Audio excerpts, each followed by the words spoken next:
Easy Sports Talk Show with Ed Smith and Javon Adams. My name is Javon Adams. You can call me Jay or J Love. That man to my side is the one and only Ed Easy Smith. He played not only professional baseball, but also played in the National Football League for that first Super Bowl bound team for the Atlanta Falcons. He's an author, also a public speaker. He is a proud father. What is good, my brother? Happy Friday to you, bro. Made it through another week, inching toward. We already got I guess you call it week 2 of the preseason. Kicked off last night. So, one more week after this, and then we got the little mini bye, and then we'll be in the football until February, man.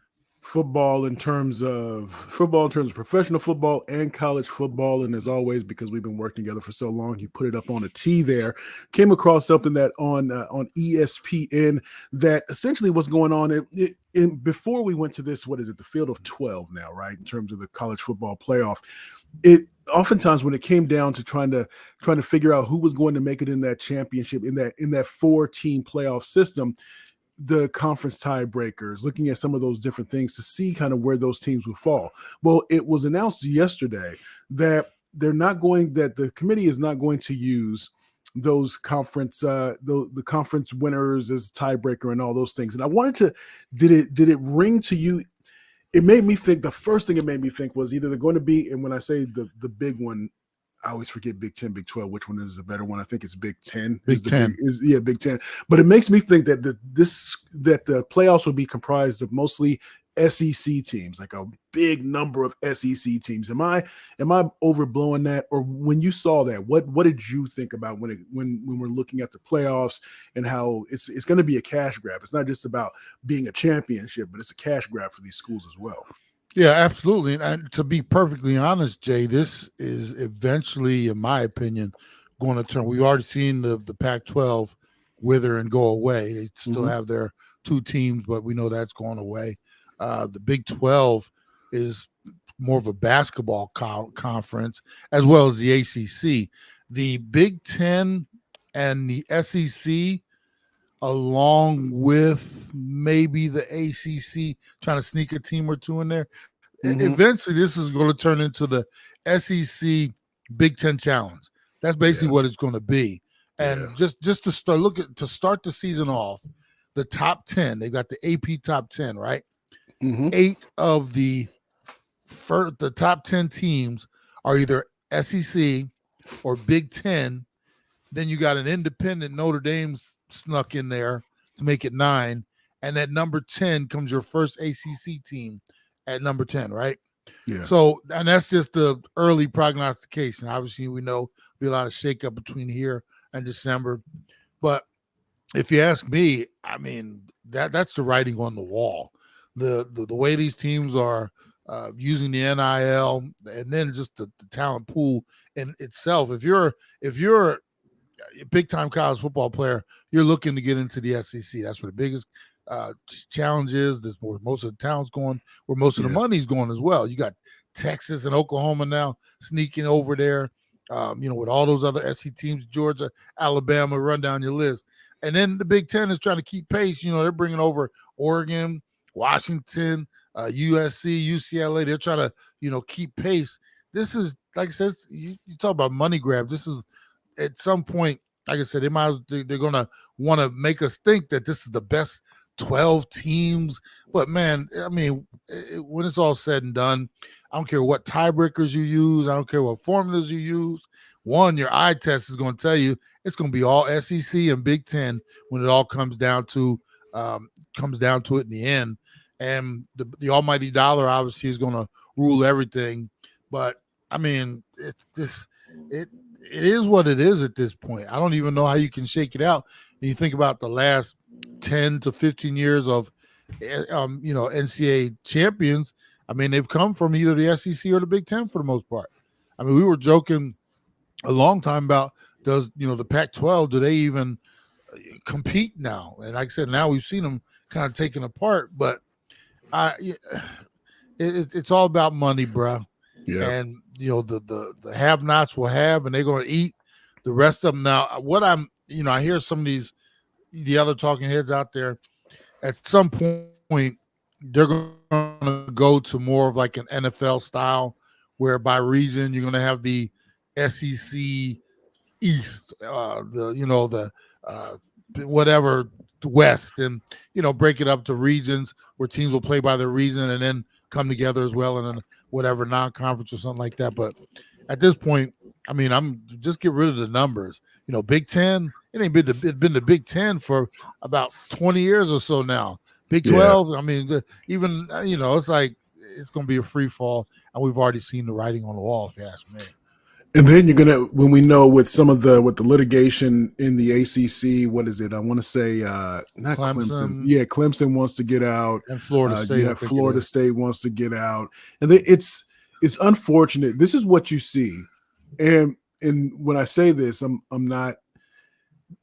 for make as much money as you can, make your money, do your thing, treat people right, that type of thing. But when your institutions are supposed to be institutions of higher learning, but it's all about the dollar. And so because of that, when you think of the regionality, the regional nature of how football's been from when I started following it anyway, it was like that for such a long time, where the Pac-10 at that time, when I began kind of paying attention to things, the Pac-10, these are schools in the West Coast. It's so when you thought of the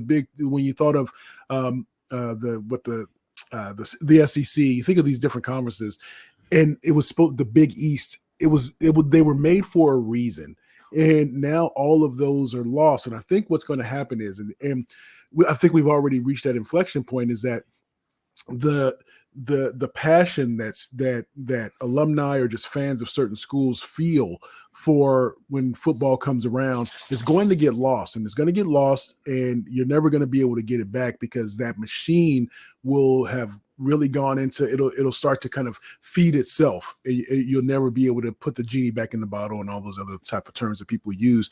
And this is unfortunate, because if nothing else, we knew that there were only a handful of teams when it came to that were eligible for maybe a national championship. But then you are really saying to 280 some odd schools, you have no chance in hell to be able to get in here and try to make a run, even if it was some type of Cinderella story. Whereas you have with the NCAA tournament, where sometimes you have a team that might win a game or two, or a team that even might make it to the Final Four, and just the buzz and the energy that creates. But these schools are saying, no, we don't want those outliers. We want things to be as predictable as possible, to bring as much money into, in this case, the Big Ten and or the SEC as possible, to continue to line our coffers.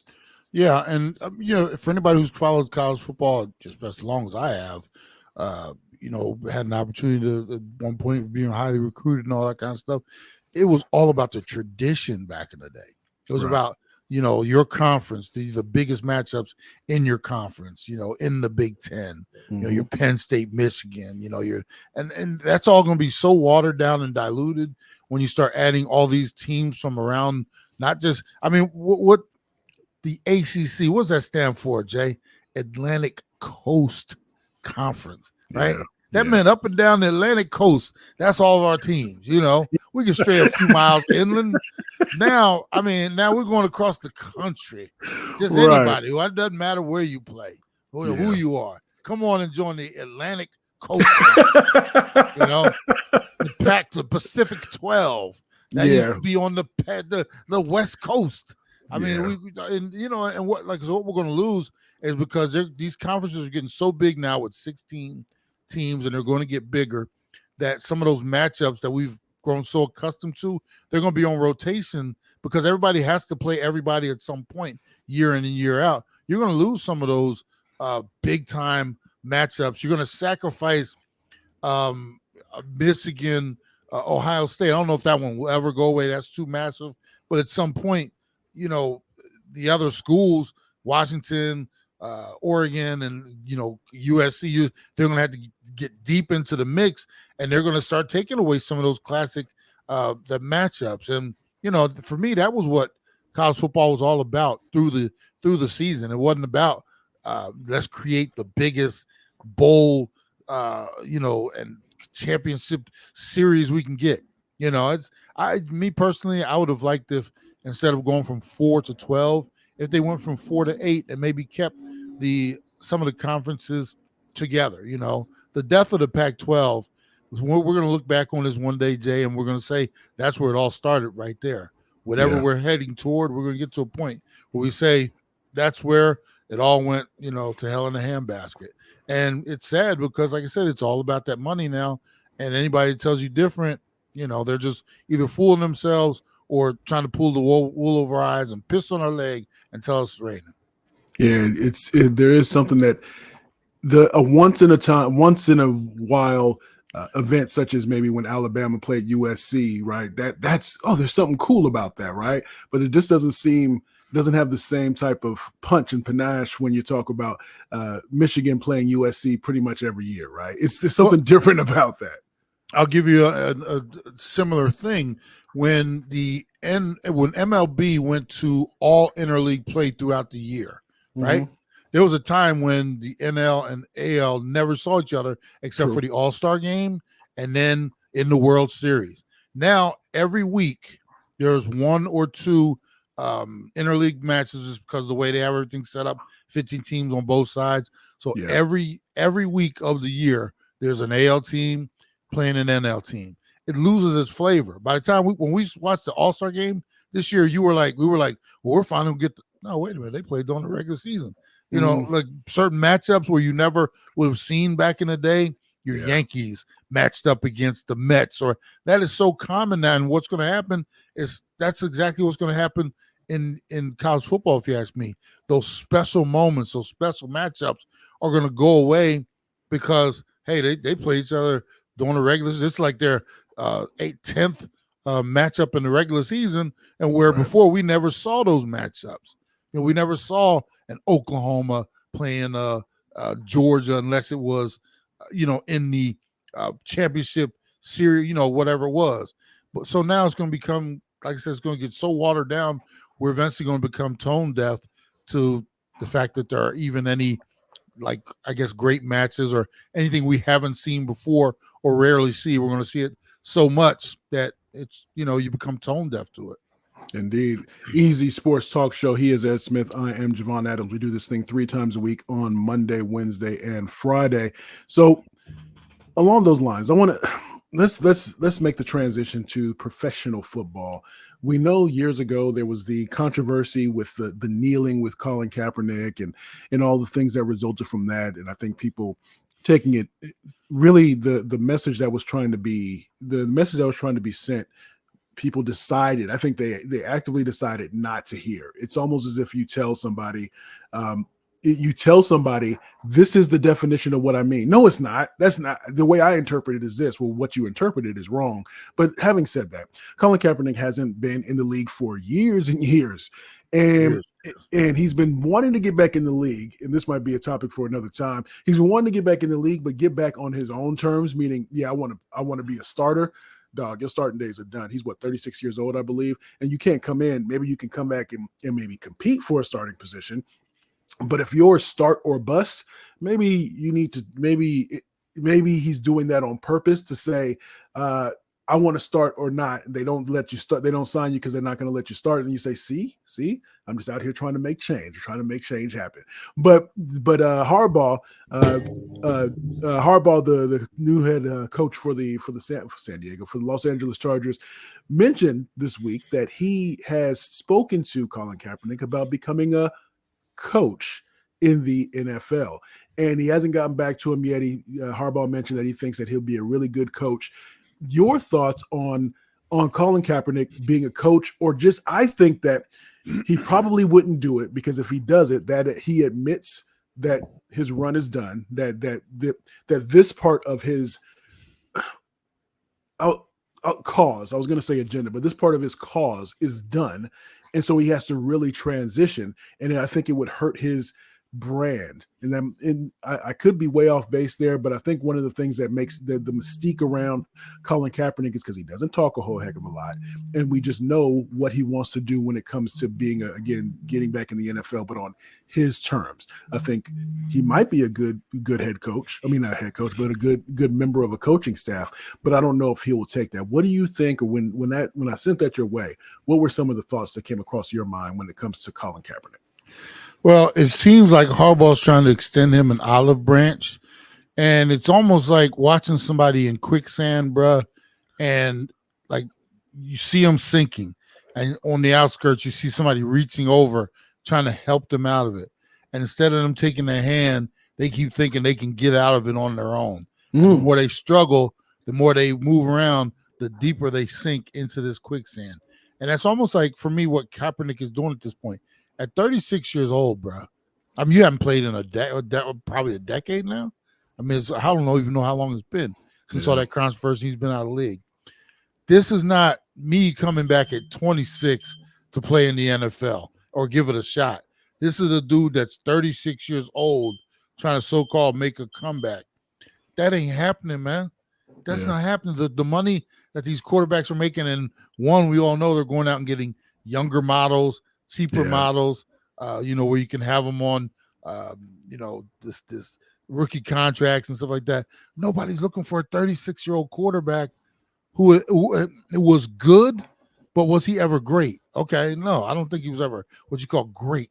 But even if he was, he was good to very good, but not great. Definitely not great. So it's like at some point you have to stop being delusional, and you have to actually accept. One, you have to accept your fate where you are in your career, and you also have to accept that help, bro. But I guess until like I know with addicts, they have to admit they have a problem before they can get help. They can't, it's like I can't remember the old adage, but if you don't know you have a problem, everybody can tell you have a problem till the cows come home. But if you don't realize it, there's no point in trying to seek recovery. You have to admit, he still thinks he can play in this league after all this time of being away from the game and at his age. And for me, that's just delusional. At this point, if someone's offering you that branch to try to pull you out of the quicksand to get you back into the game, man, I'd be hugging Harbaugh. Thank you so much. Little humility, get me back in, and then let's see where I can go to the next level in this. But he doesn't see it that way. He still thinks, for him to still think, I've been working out, bro. I've been working out. I'm playing the league. Bruh, Kaepernick. This is the only thing I can equate it to, because I've never got in between those on the gridiron, but I can equate it to this. Kaepernick is running on the treadmill, saying, "I can run that marathon. It ain't nothing, dog. I can run that treadmill. I mean, I've been on the treadmill. I've been doing it all this time." And then he hits the road and realizes, "Oh, it's not the belt that's moving my legs for me. I got to move my legs for me for this whole 26.2 miles. It's different. Maybe you can run a marathon. You just got to get road work." And road work would have meant, okay, I'll come in and be that second string quarterback, and I'll show you based upon what happens. Now, he might be that bridge quarterback, meaning you're just going to get us through until we get the rookie all brought up to speed or something like that. But you're not going to come in and they say, here are the keys to the car. And to your point, a little bit of humility to say, this is, maybe I'll transition and I can be an agent of change in the coaching ranks, as opposed to what I'm doing now, which is on the outside looking in. Well, I'll be perfectly honest with you too, bro. What NFL owner, and we all know the majority of the owners, their ethnicity and their backgrounds and stuff like that, would invite his type of controversy into their organization? We all know if everybody is right, there was collusion, right? Yeah. They all band against him to keep him out because which of what I do he was believe. standing for. I do believe. Okay, I do too. So you're going to go to the same group that were saying they were colluding to keep you out, and now we're going to ask one of them, bring Colin in with all his baggage and everything else. Yeah. So you're going to ask a team to go hire this man who they all band against to bring him in to be our bridge quarterback or whatever. Oh, that's just creating controversy. And those rich billionaire owners, one, they're not going to be told to do anything, and they want to keep everything as vanilla as they possibly can in all different ways. And for me, you know what I'm saying? Yes, sir. Yes, sir. And they're not inviting that into their home to spark up all the controversy and all that comes with Colin Kaepernick. So for him to think that, it's just, hey, I just want to get back in the league. bro, there was some things that he did wearing different socks and this and that that immediately banned him from their league, meaning whoever had the power, they were not letting him back in that door. He shut that door on himself a couple times. And to open it back up, bro, I don't even know if there's a stick of dynamite that could get that door open at this point. And now, as you mentioned, now you got an olive branch. Somebody saying, "We'll get you in a different way. Come in this way. Come in this way." I left a side door open for you, bro. I mean, you didn't even got to buy a ticket. I left a side door open for you. Got it cracked just enough. They don't even know it's open. Just come on in, and we'll just do it quiet and go from there. And he, I want to still play in the league. You know, to me, he's either self-sabotaging, meaning he really doesn't want to get back into the league, or he is really that delusional where he thinks what he once did was so great, was so outstanding that they just gotta come back and get me. Self-sabotage is real, because I've told you a couple of times in terms of what in the last like 6 or 7 months, a couple things that I've done to self-sabotage. So self-sabotage is real, because you're some people are afraid of failure and some people are afraid of success, and that's real. So self-sabotage is a real thing. Yeah.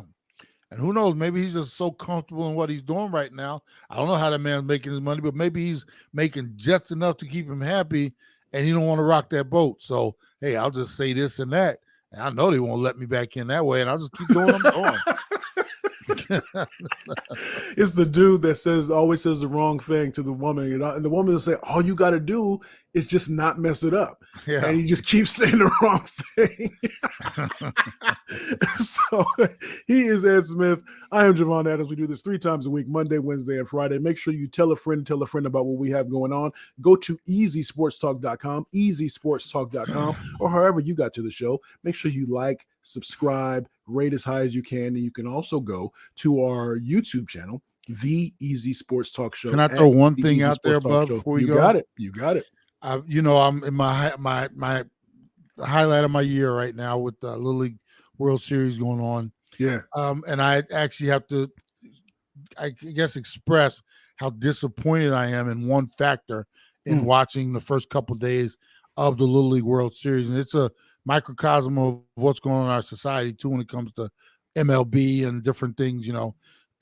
Thus far, there have been 4 games on Wednesday, 4 games on Thursday, international and the American teams, which means there's been 8 teams I've seen already from the American teams. Yeah. I have not seen one African-American kid on a roster yet.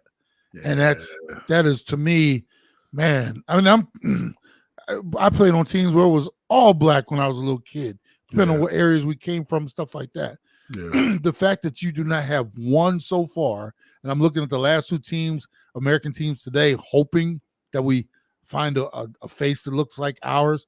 And what does that say about the game of baseball where zero representation? I've seen a couple kids that had like Lil Tan and heard the last name Gomez or something like that. I'm like, damn.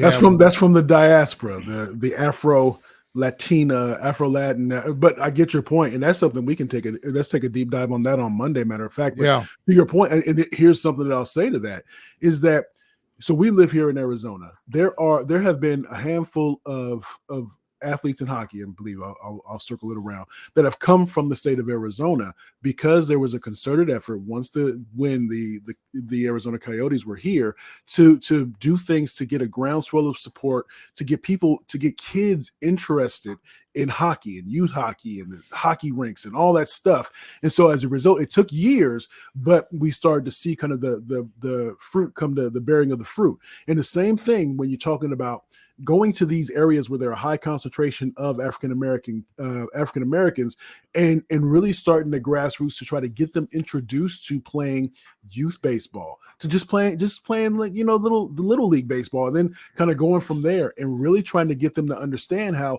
their athleticism can transfer into other sports, including baseball.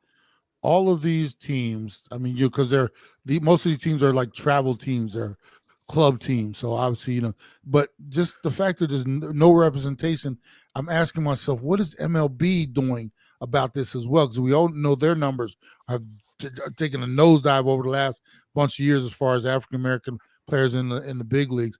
But these, like this RBI program that they've been throwing at us for the last decade, almost 2 decades, that's going to bring the African American kids back. I mean, if this is the result where we literally have zero representation in the supposedly America's pastime, when at one point in the MLB it was like high 20 percentile of African Americans just in the big leagues. That didn't count all the ones in the minor leagues trying to make it to the big leagues. And it's so sad for me to watch this game that I used to love so much and see not a one of me out there, trying to live that little dream to one day make it a big dream. And, it's sad, and, it really hit me yesterday as I'm going through each of the games. You think I'm BSing? People will listen. I've watched every game. I was out yesterday, recorded all 4 games. I got home and watched all 4 games yesterday. And, it's like, wow, it's really just a bad representation. Those club teams, though, that is, they cost money. With club teams, with basketball, with baseball, with volleyball, with lacrosse. I mean, I'm just throwing some of those. You know what I mean? That's one of those where, in a terrible way, it's separating the wheat from the chaff. Yeah, but not a one. That chaff has some talent in it. If you could just, instead of trying to charge some exorbitant amount for a travel team, because you're missing out on having athletes, having influential, having difference-making athletes, young athletes, be a part of a game. Yeah, it really is. It's just sad for me because, like I said, I know how much I used to love the game, and to see no representation from our culture in the game. Like I said, maybe see a couple out there in this last pairing of the 2 American teams, but thus far zero representation from the first bunch of teams. So, matter of fact, it's been 8 teams so far. So, a total of 10 American teams by the end of the day today, and it'll, like I said, not one dark face out there. Indeed. Well, again, he is Ed Smith. I'm Javon Adams. We'll see y'all next week, Monday, Wednesday, and Friday. We're going to take a deeper dive into this because I think that it deserves it. But go to easysportstalk.com, easysportstalk.com. Follow us on all our socials, all that good stuff. And as we always like to say around this time, you can